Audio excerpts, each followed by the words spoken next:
আর এবার যে খবরের দিকে নজর রাখবো, খাস কলকাতায় মানব পাচার চক্র, পুলিশের তৎপরতায় রক্ষা পেল 16 বছর বয়সী এক নাবালিকা।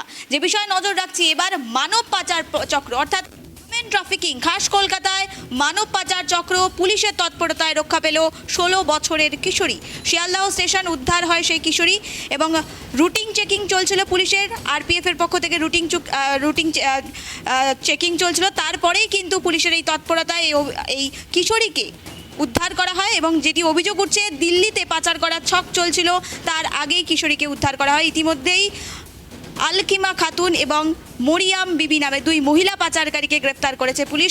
অত্যন্ত গুরুত্বপূর্ণ ঘটনায় আমরা নজর রাখছি। এই মুহূর্তে আমাদের সঙ্গে টেলিফোন লাইনে রয়েছে প্রতিনিধি অভ্রদীপ, তার থেকে জানতে চাইবো, অভ্রদীপ, এভাবে মানব পাচার খাস কলকাতার বুকে এই মুহূর্তে কি আপডেট রয়েছে? অভ্রদীপ। একদমই, দেখো, শিয়ালদাহ রেল স্টেশনে রেল সুরক্ষা বাহিনী তাদের তৎপরতায় একটি মানব পাচার চক্রের চেষ্টার ব্যর্থ হয়েছে, তেমনটাই কিন্তু জানা যাচ্ছে। 16 বছরের এক কিশোরীকে উদ্ধার করা হয়েছে এবং দুই মহিলা পাচারকারীকে গ্রেপ্তার করা হয়েছে এবং শিয়ালদা মেন পোস্টের অ্যান্টি হিউম্যান ট্রাফিকিং ইউনিট এর দ্বারা একটি রুটিন চেক আপ চলছিল এবং প্ল্যাটফর্ম নম্বর 12-তে একজন ভীত সন্ত্রস্ত কিশোরীকে বসে থাকতে দেখা যায়। সন্দেহজনকভাবে তার সঙ্গে কথা বলতে দেখা যায়। জিজ্ঞাসাবাদে ওই কিশোরী জানান যে ক্যানিং থেকে সে ক্যানিং থেকে দিল্লিতে একটি ভালো চাকরির লোভ দেখিয়ে তাকে আনা হয়েছে এবং এক আত্মীয়র মাধ্যমে এক অচেনা মহিলার হাতে তুলে দেওয়া হয়েছিল তারই বাবা মার সম্মতিতে। এই চক্র সাধারণত অসহায় দরিদ্র পরিবারগুলিকে টার্গেট করে।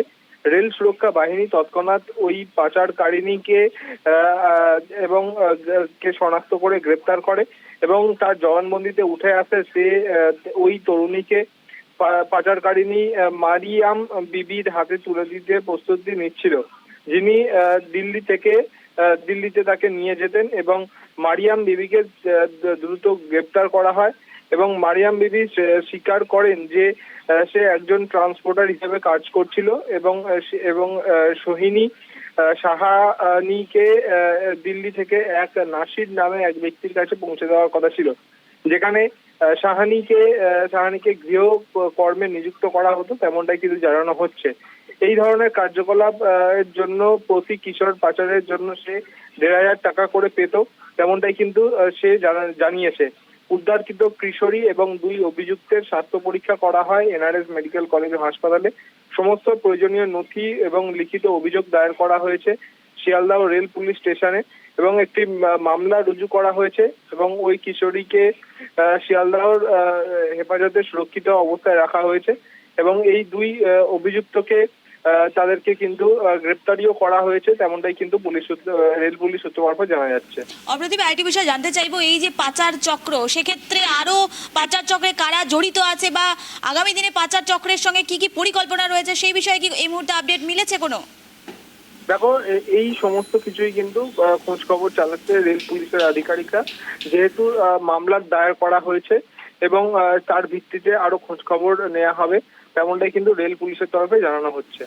একবারে আরেকটি বিষয় জানতে চাইবো, এই পাচার চক্রের সঙ্গে কারা জড়িত রয়েছে সেই বিষয়টি কি স্পষ্ট হয়েছে? দেখো, তোমাকে যেমনটা বললাম যে নির্দিষ্ট ধারায় মামলা রুজু করা হয়েছে এবং সেখানে সেই মামলার ভিত্তিতে সমস্ত কিছুই খতিয়ে দেখা হচ্ছে। এই বিষয়ে ডিআরএম রাজীব সাক্সেনা তিনি জানিয়েছেন যে একটি নিষ্পাপ প্রাণকে অন্ধকার ভবিষ্যতের হাত থেকে বাঁচানো গেছে, এটা আমাদের বড় প্রাপ্তি। আরপিএফ সতর্কতা এবং দক্ষতায় এই চক্রকে রুখে দেওয়া সম্ভব হয়েছে এবং এর সঙ্গে আর কারা কারা যুক্ত রয়েছে সমস্তটাই কিন্তু খতিয়ে দেখা হচ্ছে। একেবারে অপ্রদীপ, বিষয়টা ভাবলেই অবাক কাণ্ড, যেখানে মানব পাচার হচ্ছে, এক নাবালিকাকে পাচারের ছক চলছিল, তার আগেই পুলিশের এত বড় একটি অভিযান এবং সাফল্য। সেক্ষেত্রে আগামী দিনে পুলিশের পক্ষ থেকে আর কি অভিযান তারা করবেন সেই বিষয়টি কি স্পষ্ট হয়েছে? দেখো, একদমই যেরকম এইটা কিন্তু যেখানে ধরা পড়েছে এই ঘটনাটি, সেটা কিন্তু একটা রুটিন চেক আপ চলছিল। এরকম রুটিন চেক আপ কিন্তু প্রতিদিনই মাঝে মধ্যেই হয়ে থাকে, তেমনটাই রেলের তরফে জানানো হচ্ছে এবং তারা কিন্তু আরো তৎপরতার সঙ্গে এই চেক আপ গুলি করবেন, সেটাই কিন্তু রেলের তরফে আপাতত জানানো হচ্ছে। একেবারে ধন্যবাদ অপ্রদীপ, অত্যন্ত গুরুত্বপূর্ণ বিষয় আমরা নজর রাখছিলাম, যেখানে খাস কলকাতায় মানব পাচার চক্র, পুলিশের তৎপরতায় রক্ষা পেল 16 বছর বয়সী এক কিশোরী। স্টেশনে উদ্ধার করা হয় কিশোরীকে। রুটিন চেকিং চলাকালীন এমন সন্দেহজনক অবস্থায় সে কিশোরীকে জিজ্ঞাসাবাদ করলে আরপিএফ এর পক্ষ থেকে তাকে উদ্ধার করা হয়। যেটি জানা যাচ্ছে, কিশোরীকে পাচার করার ছক চলছিল, দিল্লিতে পাচার করার ছক চলছিল এবং তার আগেই পুলিশের সাফল্য।